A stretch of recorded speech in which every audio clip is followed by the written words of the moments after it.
Hello दोस्तों, नमस्कार। दोस्तों, इतिहास के ऑब्जेक्टिव टाइप क्वेश्चन में आप सभी का स्वागत है। इससे पहले मैंने 18 अध्याय तक के प्रैक्टिस सेट करवा दिया। अगर आपने वह वीडियो नहीं देखा है तो आप हमारे प्लेलिस्ट में जा कर के देख सकते हैं।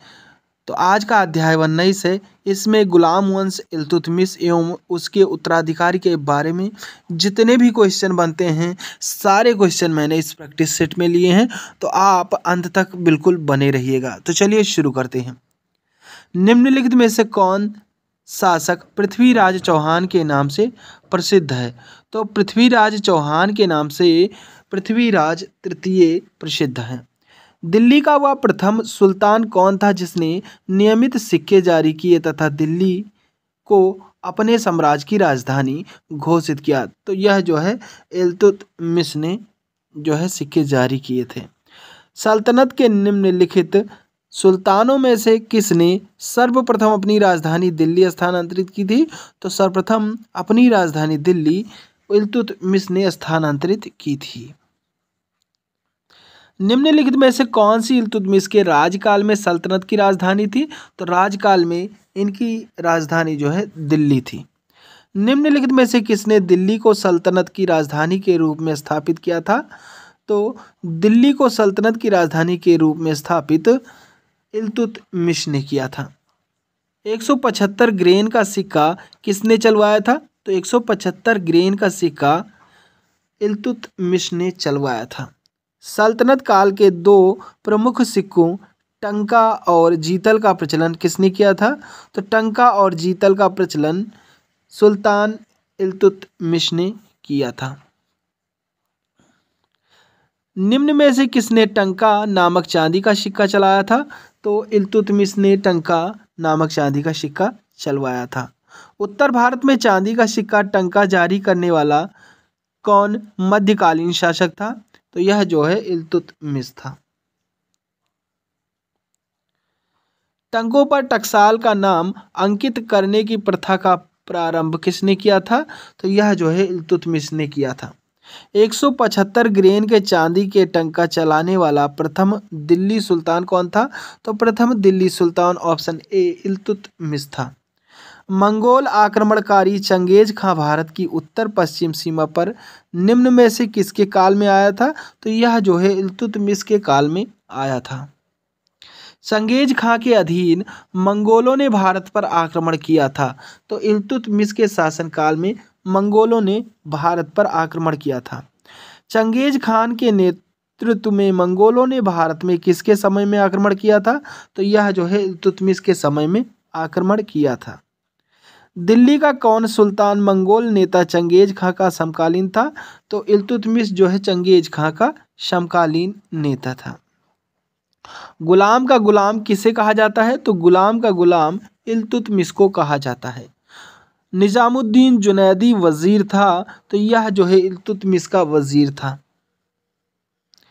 निम्नलिखित में से किस शासक ने भारत में सर्वप्रथम एकता प्रारंभ किया था? तो एकता प्रारंभ इल्तुतमिश ने किया था। भारत के किस मध्यकालीन शासक ने एकता व्यवस्था प्रारंभ की थी? तो एकता व्यवस्था ऑप्शन ए इल्तुतमिश ने प्रारंभ की थी। रजिया सुल्तान किस वर्ष शासक बनी? तो रजिया सुल्तान ऑप्शन ए 1236 ईस्वी में शासक बनी थी। निम्नलिखित में से किस सुल्तान ने सिक्कों पर उम्दत उल निश्वा का विरुद्ध धारण किया था? तो यह जो है रजिया ने किया था। रजिया बेगम को सत्ताच्युत करने में किसका हाथ था? तो यह जो है तुर्कों का हाथ था। निम्नलिखित में से कौन मध्यकालीन भारत की प्रथम महिला शासिका थी?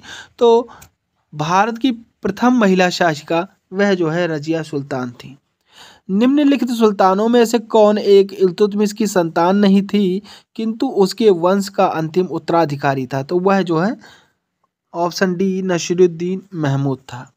निम्नलिखित में से किसने तुर्कान ए चिहलगानी का गठन किया था? तो तुर्कान ए चिहलगानी का गठन ऑप्शन बी इल्तुतमिश ने किया था।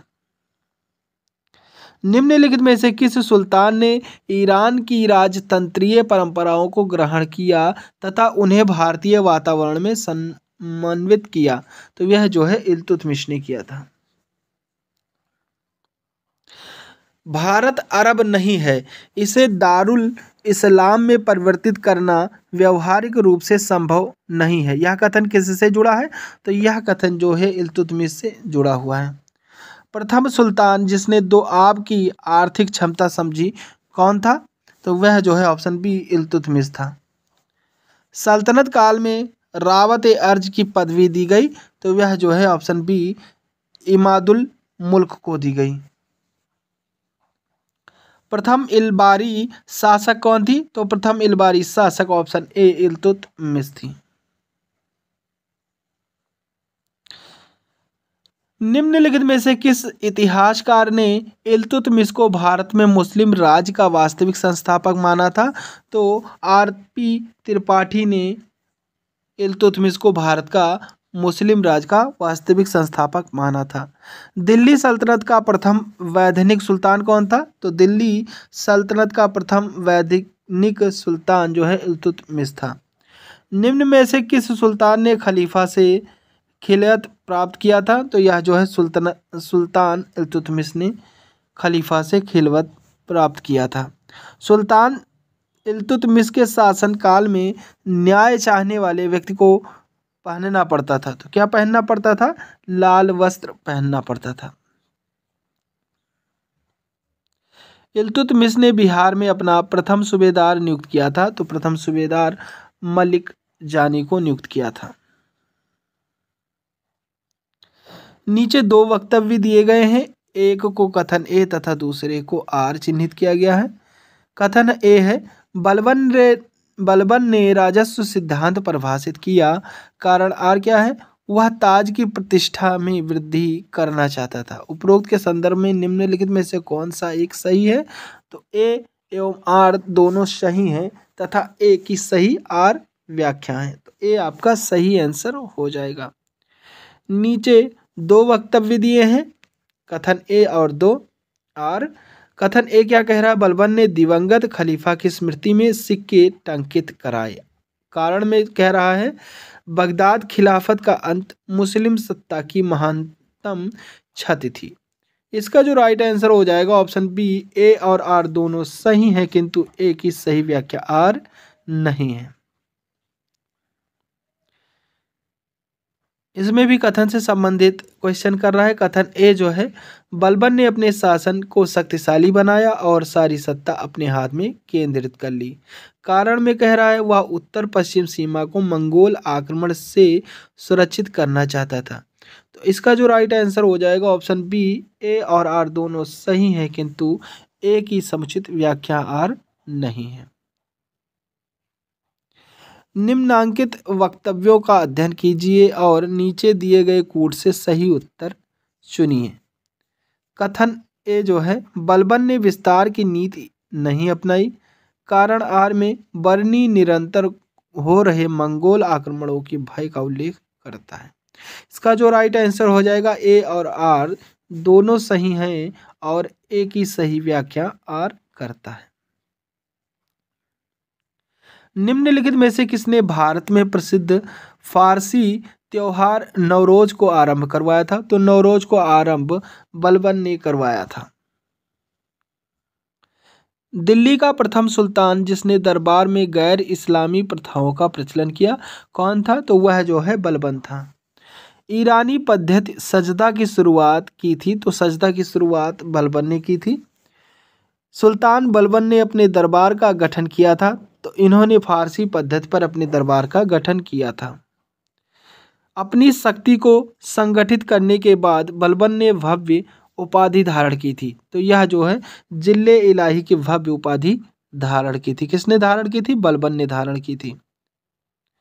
दिल्ली के किस सुल्तान के विषय में कहा गया है कि उसने रक्त और लौह की नीति अपनाई थी? तो रक्त और लौह की नीति जो है वह बी बलबन ने अपनाई थी। ऑप्शन बी आपका सही हो जाएगा। किस सुल्तान ने स्वयं को नाइब खुदाई कहा था? तो नाइब खुदाई अपने आप को बलबन ने कहा था। बलबन अपने को किसका वंशज मानता था? तो बलबन अपने को ऑप्शन डी अफरसियाब का वंशज मानता था।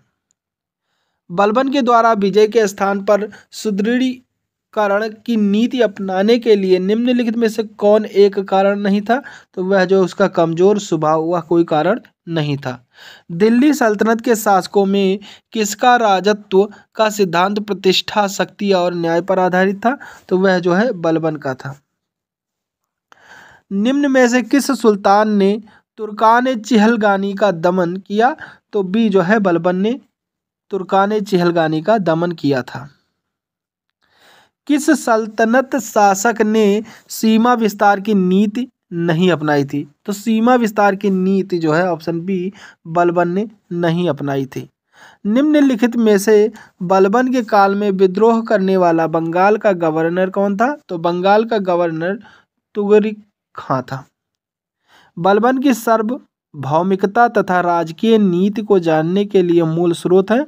तो सार्वभौमिकता और राजकीय नीति को जानने के लिए मूल स्रोत बरनी है। निम्नलिखित में से कौन सा कथन बलबन के संबंध में सही नहीं है? तो बलबन के संबंध में जो सही नहीं है, इसने इक्तादारी व्यवस्था का प्रारंभ किया, तो यह जो है संबंध सही नहीं है। निम्नलिखित सुल्तानों में से किसने गढ़मुक्तेश्वर की मस्जिद की दीवारों पर अपने शिलालेख में स्वयं को खलीफा का सहायक कहा? तो यह जो है बलबन ने कहा था। निम्नलिखित सुल्तानों में से किसने पूरा एक वर्ष मेओ के दमन और दिल्ली के निकटवर्ती जंगल कटवाने में समर्पित कर दिया था? तो जो है बलबन ने ऐसा कर दिया था। दिल्ली के सुल्तान बलबन का पूरा नाम बलबन था, तो इनका पूरा नाम जो है वह गयासुद्दीन बलबन था। ऑप्शन सी आपका बिल्कुल सही आंसर हो जाएगा। कथन ए अलाउद्दीन के दक्षिणी अभियान धन प्राप्ति के अभियान थे, कारण आर वह दक्षिणी राज्यों को कब्जे में करना चाहता था। तो इसका जो राइट आंसर हो जाएगा ए सही है, परंतु आर गलत है। तो आज के लिए बस इतना ही। नेक्स्ट प्रैक्टिस सेट में हम खिलजी वंश से संबंधित सारे प्रैक्टिस सेट देखेंगे। तो अगर आपने हमारा चैनल सब्सक्राइब नहीं किया है तो प्लीज़ इसे सब्सक्राइब कर बेल आइकन प्रेस कर दें, जिससे कि हमारे वीडियो डालते ही आपको नोटिफिकेशन मिल सके। तो चलिए, थैंक यू। जय हिंद, जय भारत।